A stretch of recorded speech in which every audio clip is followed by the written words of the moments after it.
Well, get on, campers. Welcome to the stream. I see we've already got Rooksfoot 1 and LNT Kerno here at the moment, and they've already been making some comments. I'm going to go over those in a minute. First of all, what I want to do is introduce the live stream and myself. So I'm Daniel, Kerno Camps, which is down there. That's me. My dog Dave, he's the other half of Kerno Camps. He's sleeping on my bed at the moment. He's tired, bless him. This is an impromptu live cast, and it is going to be all about the changes to the newly published interactive wild camping map that the DNPR, the Dartmoor National Parks Authority, have published this afternoon. There are some changes. There are some notable omissions from that map, and it's not looking great. It could look a lot worse, but it's not looking great. So we're going to discuss this. I have brought into the stream with me Justin, friend of mine, who is very, very active on Instagram. I don't believe he's got a channel active on YouTube. I can see him down. No, he hasn't. He hasn't got a YouTube channel, so we're not going to go and show off his channel or anything like that. But I am going to bring him into the stream now. So give me one moment. And there we are. And as if by magic. Good evening, Justin. You're right then, buddy. Yeah, I'm good. Thanks, Daniel. You? Good. Yeah, I'm good, mate. I'm good. So, Justin, you've had a chance to have a look at the changes on the interactive wild camping map. What are your first reactions to the changes? Right. My first reaction is I'm delighted that there's some purple back on a map. That's my first reaction. Good. Okay. We've got to stay positive about this, I believe. I know, you know. But the first thing that pokes me in the eye, and I keep looking this way because I've got both maps on my other screen here. But the thing that pokes me in the eye straight away is Merivale, because we've lost a big chunk of the south. Now, there's a bit that I kind of understand, which is Fogging Tor and Swell Tor. I love them, but they are magnets to bring in people who don't necessarily go with the LNT philosophy. So because they are so close, and it's the same really with King's Tour as well. King's Tour, as you know, was the very first tour that I visited on Dartmoor, and I think that's the same for. I go with the majority of people. It's accessible, it's quite prominent, it's very majestic to look at from the roadside, and it's one of the best places, at least on the west side of the moor, to get a good view of everything that Dartmoor has to offer. So yeah, King's Tour is off, Fogging Tour is off, and Swell Tour is gone as well. And I think that is a really bad thing. Q Tour, Feather Tour, Windy Cross, all of that sort of area is gone as well. Yeah. And again, there's other bits when you look at it, and you think, isn't it? You look at bits that have sort of shrunk, and if you go into sort of north of Four Winds or whatever, there's a bit of purple that's gone there. But when you think about it, you take out the 100-meter rule from a main road. We've possibly lost 50 meters, and let's be honest, most of it's like that, isn't it? Heading up on that side. Yeah. So that's not such a biggie. But I think the northern part of the moor seems to be a lot less affected. But I think Merivale was the poke in the eye. Stillmore, whatever, we knew about that. Harford Moor, which already had sort of come back to us. I don't believe that's particularly well camped anyway. There's a lot of sort of bogs and mires and what have you down there, but there's some good spots too. But I think they're hoping to lose a few campers on those boggy mires down there. There'll be a couple less problems for the landowners to deal with, won't it? Yeah. So I suppose that's got its upside. I don't know if you noticed, I've got the map open on my screen at the moment, and I'm zoomed out a bit so that I've got the whole of Well, let me just bring it into the equation. Let me just bring it up on screen. Just give me one moment. Where are we? Slides. I'm new to this software as well, so I'm kind of having to wing it here.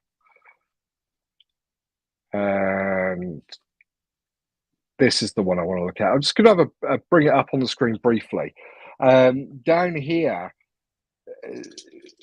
over Buckfastleigh, Yelverton area, I'm not looking at the changes there, but what I am noticing is this looks now a bit more like Godzilla having a dance at a disco or something. Are you seeing that as well? Because that's what I'm seeing. I can't get it out of my head.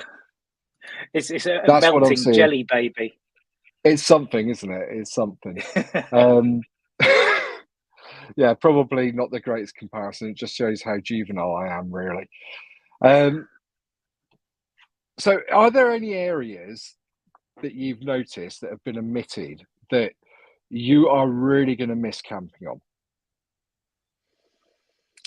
Thus far, for me, it's not actually affecting me that badly. I'll be honest. No. No. If anything, it's sort of pushing me to think about new places to explore. Which, immediately I spent ages once. The Harford estate had sort of published their thing. When was that? I lost track. What day is it today? Thursday. I think that was yesterday, wasn't it? Well, yeah, it was Wednesday, wasn't it? Yeah. So, yesterday, I must admit, Wednesday, I was poring over Google Earth last night and sort of, looking and thinking, yeah, where can I go? And I was actually getting quite enthusiastic about it. But right. yeah. I suppose it's a case of when you've got too many options, then it's hard to make a decision about where it is you want to go. Now that we've got a slightly smaller map, it will be a lot easier to decide where we want to pitch a tent. It's like the iTunes thing, isn't it? I've got access to millions and millions of songs. I can never choose what I want to listen to, so I end up you using just listen to the shuffle. same. Yeah.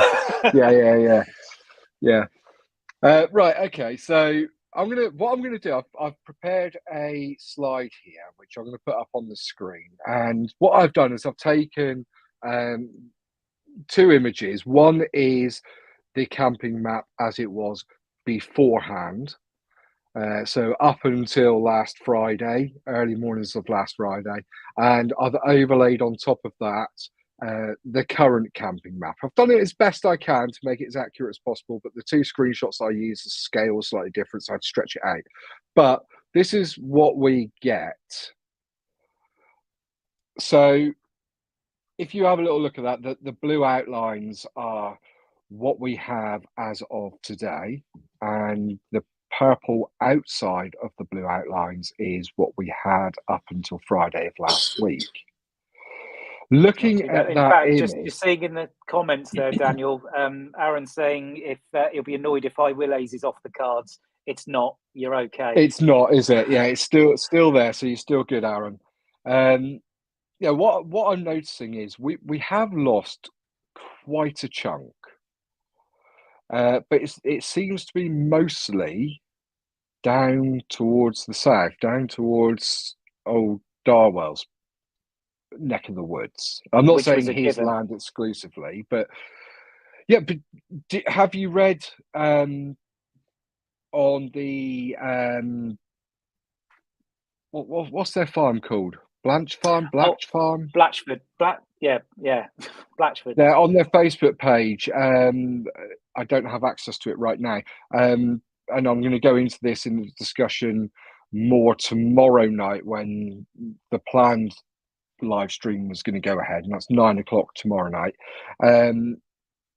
They have, I want to say backtracked, but basically what they're saying in their post, as I remember it, is now that we've sorted it out and we've had a meeting as the Dartmoor Commons owners, whatever they're called, basically the landowners have had a meeting with DMPA and they've gone back and forth, and they've decided on making areas still permissible. They've given their blanket permission, but not on these particular bits that have been removed. The bit that gets me is the Darwells have said, but you can still camp on our land. Still making a bit of it available. So a bit of their land is apparently on this map. Let me switch back over to the proper interactive. This one here. So their land is, if I'm right, it's down here somewhere, isn't it? It's just to the west of the River isn't it? Stillmore. There we go. Stillmore. This is their land. So most of their land, if not all, is still available. So we can still camp on their land. or if not camp, we can certainly practice using our trowels on it. Yes. 15 centimetre hole and make sure we bury our poo and paper. But yeah, their land is still available. I don't. I'm going to get into this kind of thing that I'm really angry at the Darwells tomorrow night, because although what I had planned has changed slightly with today's news and this updated camping map, we still have a lot to discuss on the recent goings on with the ban, the lifting of the ban, and all the rest of it. So I'll be discussing this properly tomorrow. But I'm really surprised that we've still got Stillmore, and that's nuts. That's nuts. I think LNT Kerno says it best right here in the comments. He says WTF, and he follows that up with a nice little bit of LOL. That's Good on you, bonkers to me. I wasn't even aware that Stillmore was still on the map, and Lankham Hill is still on the map. You can see we've lost, like, Ugra Beacon and what have you. So that there's sort of southern access from Ivy Bridge up, but some of that again was Harford Estate, and they're trying to sort of protect the conservation and trying to limit it for the easy access areas, which I kind of understand. I do as well. If we're there's that dinosaur. If we're talking about conservation, damage to land that has been done primarily during the lockdown period, then sure, repair that land. That's fine. Having a blanket ban on what I'm guessing here to be roughly 30 to 40% of Dartmoor, which we're not allowed to camp there, I think is a little bit extreme. I really do. I'd like to. Do you know what? I'm going to go off topic slightly here. Do you know what I would have really liked to see, Justin? Go on. It was never going to happen. It was never going to happen. I would have liked to have seen some addition. I know it's really naive to think that we might have got something extra, but I would have liked to see something. Taking all this away from us, give us a little something that we haven't been able to access before. Give us, I don't know, give us Vixen Tour. That was never going to happen. Yeah, that's never going to happen, is it? That is one of those beautiful tours that I've never been near. Team Head Farm, that would have been nice. Yeah. That would have been a beautiful one. But again, that's somewhere else that's been abused, even though it's been off the map forever. People still go there. It's a cool place. They light fires. The ground's buggered there now, isn't it?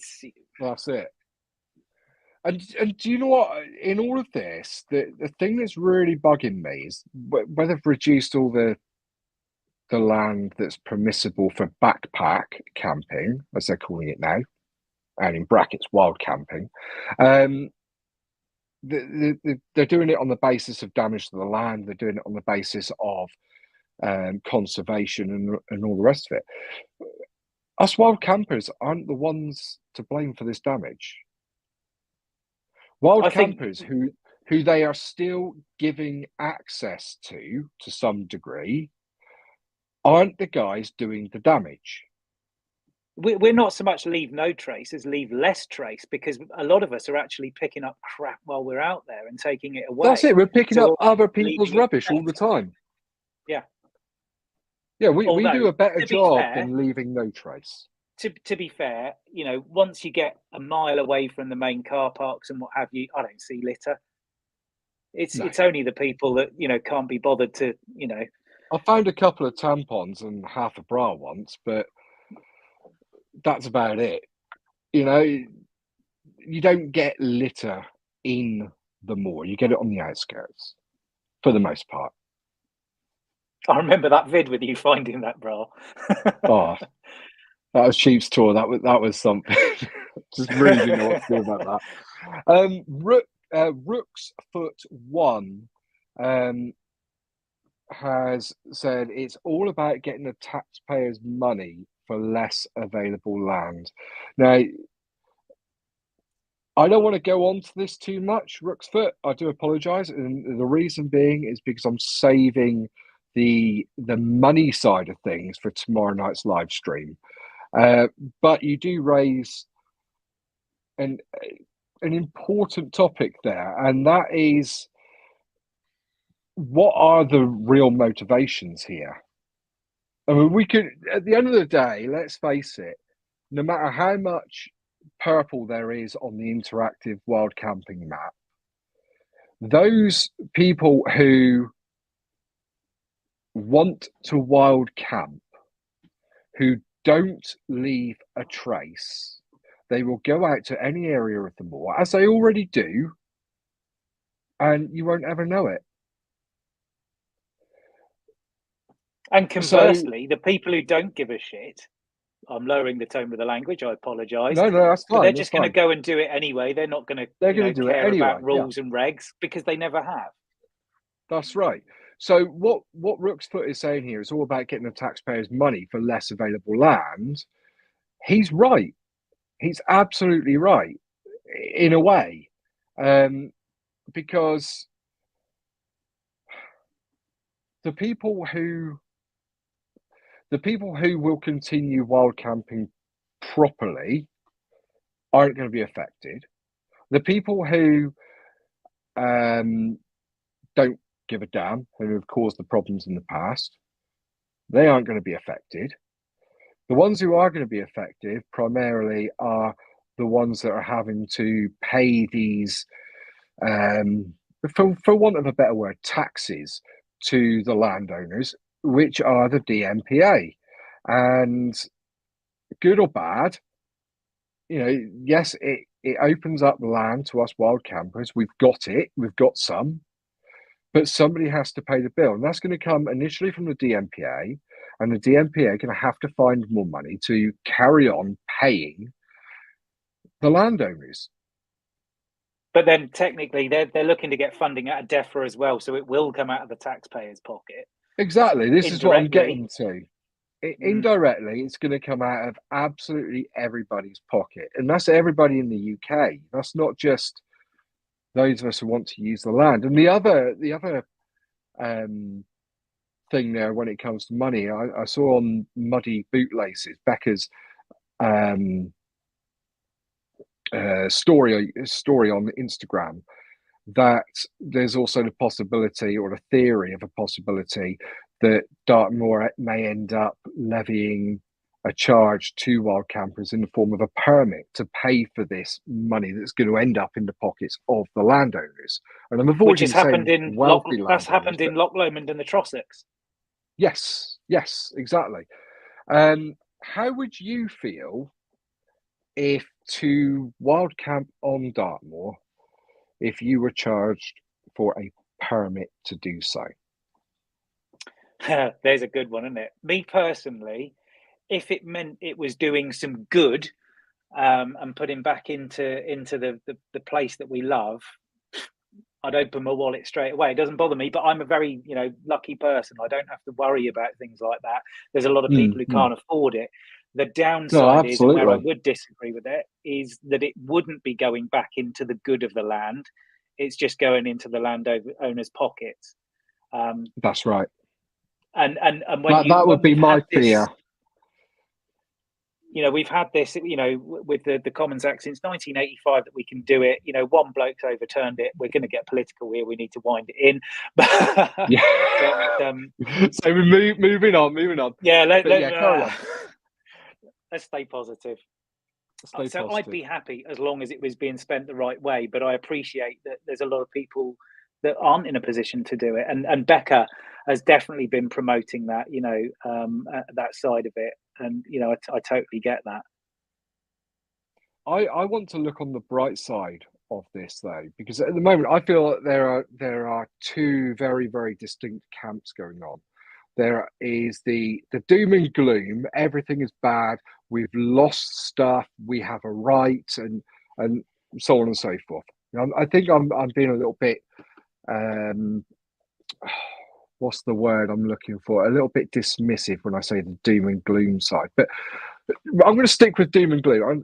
I think there's a doom and gloom side, a black side to this, or a grey, a black side to this, and then there's the white side, the let's be thankful for having something side, the side that says, well, yesterday I had nothing. Okay, last week I had more, but yesterday I had nothing, and today I've got something. Let's look at it. Let's say, you know, what's everybody complaining about, kind of thing. Me, I think I'm sitting right in the middle. I'm in the grey. I'm in that little tiny sliver of grey right between the two. I'm thinking along the lines of, okay, this is better than what we had yesterday for sure. It's not as much as we did have, which is really, really sad. But this can go one of two ways. This can be, think about it as like a grand experiment. So the landowners have said, right, we're going to give them a little bit less land. Let's see what they do with it. Let's see how they treat it. Let's see what kind of people these wild campers really are. Let's see if they damage our land, they damage our wildlife, they damage our trees, and so on and so forth. And if they do, we will remove permission. There will be no purple on the map. But maybe they're also saying, but if they treat it really well, and we've had time to rebuild the damage that has been caused through the pandemic and by the fly campers and so forth, then maybe we'll open it up again. That's the optimistic side of me speaking there, obviously. So you've had my very pessimistic and my very optimistic side. That's where I'm sitting. I'm sitting right there. I'm thinking maybe there is a possibility we're going to get a bit more.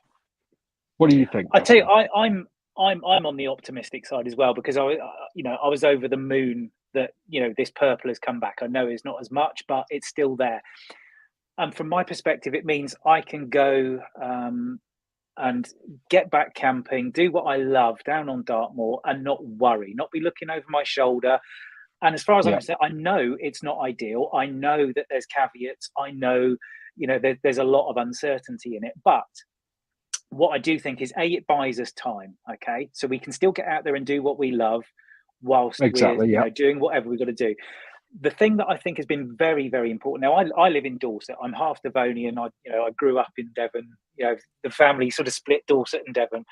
But I've got people coming up to me, my friends in Dorset, that, you know, they don't really know about Dartmoor. They don't go down there, they don't care, but they know about me and my passion, and they're all aware of what's going on down there, which is fabulous. It's brought it to the fore, and everybody. That's it. The whole country is standing up and taking notice, isn't it?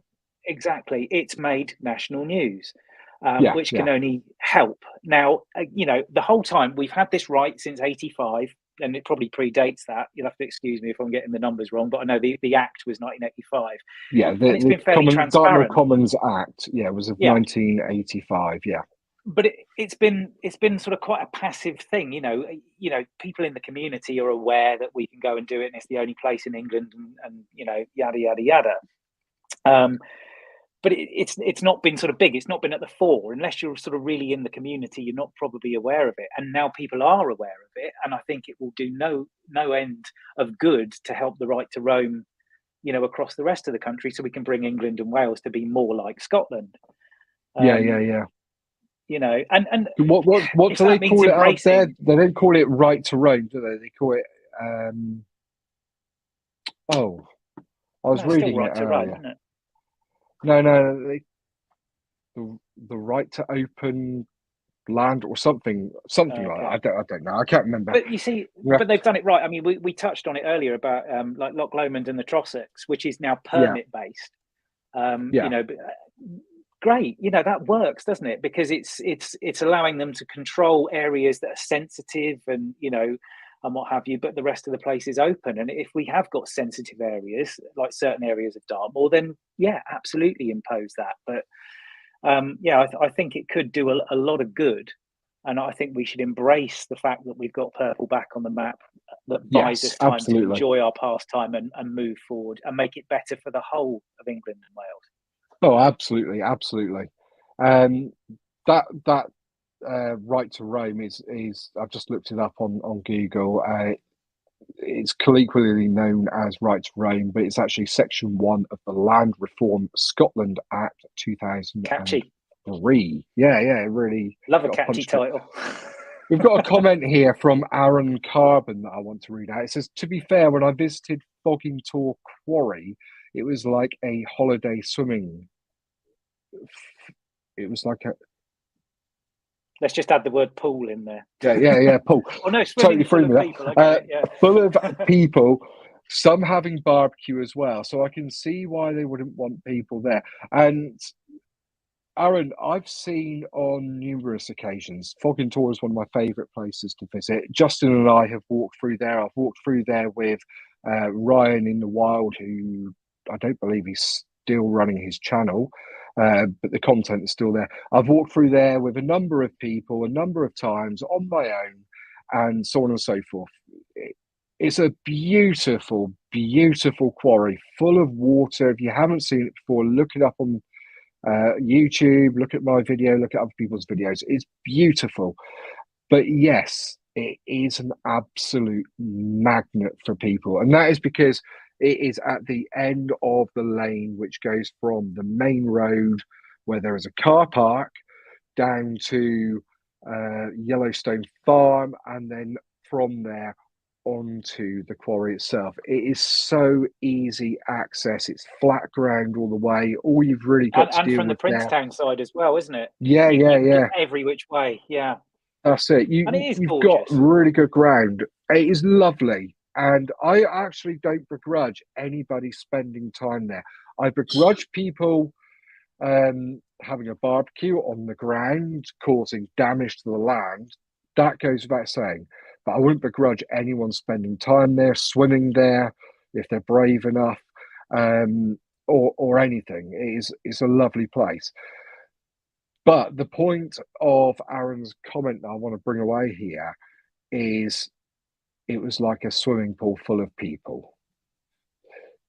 It's on the outskirts, it's easy access, and this is where the problems lie. For the most part, it's on the outskirts of the moor where the access is least restrictive. And that is really sad. That is really sad. What makes that area worse as well for this kind of thing is there is plenty of signage up at the entrances to Fogging Tor Quarry itself, which say, don't go in there. It's dangerous. Don't go in there. This is just ignorant people for the most part who will ignore that sign because it's not what they want. They don't want to read it. They don't want to be told not to do what they want to do, so they're going to do it anyway. And going forward, reduced camping map or not, less purple on that interactive camping map or not, you're still going to get the same problem people. And that sucks. That really sucks. So moving on from Aaron's comment, we've got West Country Wild Camping. Now we can camp when we next out, Daniel. Ash, right, we're going to be out soon, no doubt at all. Southwest Coast Outdoors UK, that's Cole, our good friend from Outdoor Gear Essentials. He's joining us here. That's lovely. Nice to see you. Rooksfoot, no comment, lol. What have I missed? What have I missed, mate? Are you asking us to make a comment on your last comment, please hit me up in the comment box and we'll have a look. Oh, Tim Anderson, we've got a new person. Any chance you can put both the old and new camp maps side by side? Better than Tim, that. I can't. You can do better than that. What Do I the overlay. have, There you go. this is an overlaid map. It's as accurate as I could make it. So the areas within the blue outlines are what is now available, and the purple that is outside of those blue outlines is the areas that were available. So you can still camp within the blue, but not outside of the blue. Okay. And we've already mentioned that we are losing quite a chunk of land, buddy. I think the one that's going to upset most people, I honestly think, is Merivale. Yeah. What do you think, Justin? Definitely, absolutely, because it's just lovely, isn't it? I love Merivale, but we've still got all the good stuff on the north side. I thought you asked me earlier about somewhere if they'd actually expanded the map. I've just thought of somewhere I would have liked to have been able to camp, and that's around sort of Rippentor rifle range, because you've got that tractor there, and I've been wanting to do some lovely like Milky Way photography of that, but I can't be asked to walk up to it and drive off somewhere and pitch in the dark. So no, but it's the just thing. shows For anybody who doesn't know, for anybody who doesn't know Justin, Justin is an avid hiker. Am I right in saying that, Justin? Just a bit. You love to go for long walks to the shop, and you also really enjoy your star photography. Is it, what do they call it? Star photography, stellar photography, well, astro. Just getting into it, really. Photography. Yeah. I know last year when was it? Oh, it's last year, mate. Last year we spent quite a bit of time chatting about it, didn't we? So yeah, that's good. But like you say, yeah, it means that there are areas that you would have loved to have been able to camp, but can't still. Yeah. Never mind. Yeah, it's because a shame that we I obey the rules. Look, you see, I have respect. Yeah. Good boy. That brings me on to another thought there. What time is it? It's just coming up for 9:32. So we're going to wrap this up pretty shortly. I've lost my train of thought. It's your age, mate. It is, isn't it? It really is. Hang on, I'm older than you. I take back what I just said. Older and prettier. All right.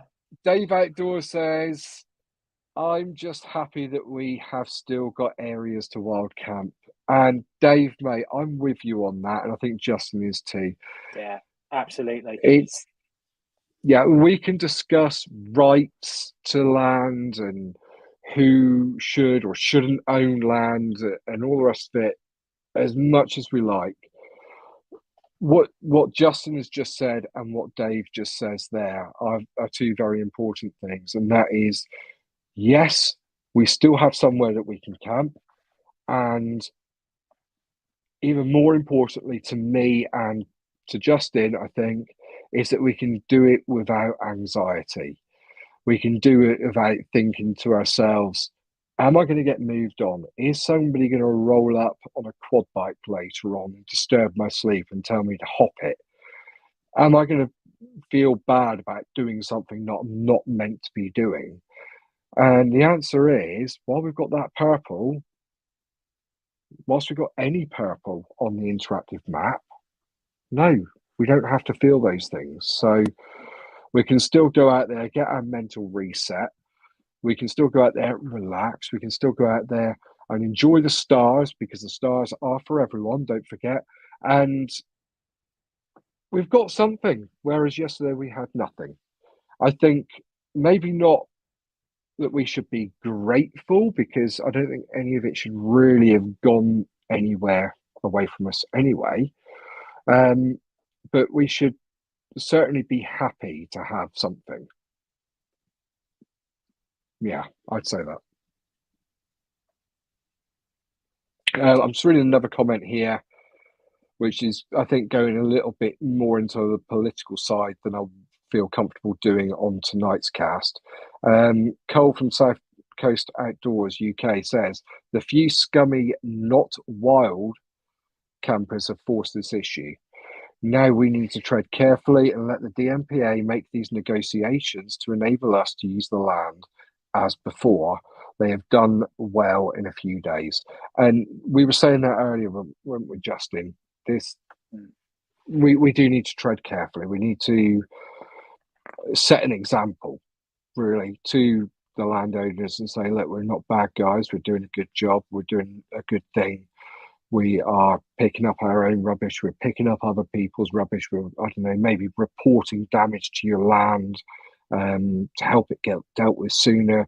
We're being good stewards of Dartmoor. So, yeah, that's what I think. We're in the national spotlight now, so it's more important than ever. It really is, because people are going to be looking.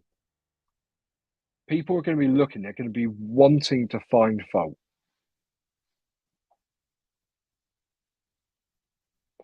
They're going to be wanting to find fault. Ash, West Country Wild Camping says, I would have been very upset if they took Sheep's Tor off the map. Still my favourite tour to camp at. That borough tour view on a summer's eve. Have you camped at Sheep's Tor, Justin? Yeah, it's gorgeous. You're absolutely bang on there, Ash. Love that one. He's spot on. For the sunset, it is probably the absolute best view. That and Great Miss, and Great Miss is still on the map, isn't it? So, yeah. Well, Justin, I'm going to close this up now, buddy. So I don't think we've got anything left to say. But what I will say to everybody watching, and anybody who may catch this live cast later on under the live tab of my channel, tomorrow night, which is the 20th of January, Friday the 20th of January, at 9 p.m, we will be going live again. Justin, I don't think you're joining us for that one, but I will be having along for the ride Rialabran, Rialabran, LNT Kerno, who was with us, I don't know if he still is, but he was with us in the chat. And we're going to have a brief appearance from Karen's Gone Wild as well. It's a star lineup tomorrow, isn't it? I mean, geez, what's not to love? That's not bad going, is it? Eh? We've got some good personalities there, and I think we've got a good range of personalities. So we should have, hopefully, not any arguments, but some healthy debate. I'm hoping for. I think it'll be good. So, if you want to find out more about what's been happening this week on Dartmoor, that sounds a bit weird, but yeah, if you want to find out a bit more about what's happening this week on Dartmoor, what's been causing all the lumps and bumps and higgledy-piggledy mess that it's become over the past, well, it is literally a week, isn't it? It really is a week. It was last Friday. Then join us tomorrow night, 9 p.m. on the channel, and you'll have some great people talking about some great things, some great personalities. We'll be probably getting a bit political, probably be getting a bit angsty, probably getting a bit angry. I will be drinking alcohol tomorrow night. That won't help matters at all. But I'm sober tonight.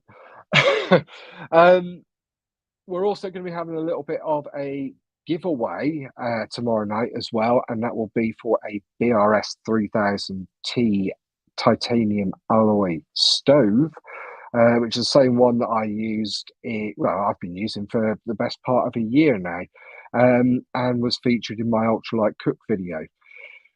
So if you want to be in with a chance of winning that one, you are going to have to watch the stream. You are going to have to wait for me to announce the keyword that you're going to need to type in the comments, and you're going to have to hang around to the end, because if you're not there at the end, I will just draw somebody new that is still in the chat. So there we go. One last comment there, which was Cole again. Is it game on tomorrow? Yes, Cole. As I've just said, game on tomorrow. Justin, thank you very much for joining me, mate. I'm going to kick you out of the stream now, and I'm going to sign off. Cheers, buddy. So I'll see you later, mate. Oh, anybody that Cheers, wants to catch up with Justin on social media, he's on Instagram primarily, aren't you? Yeah. What's your handle?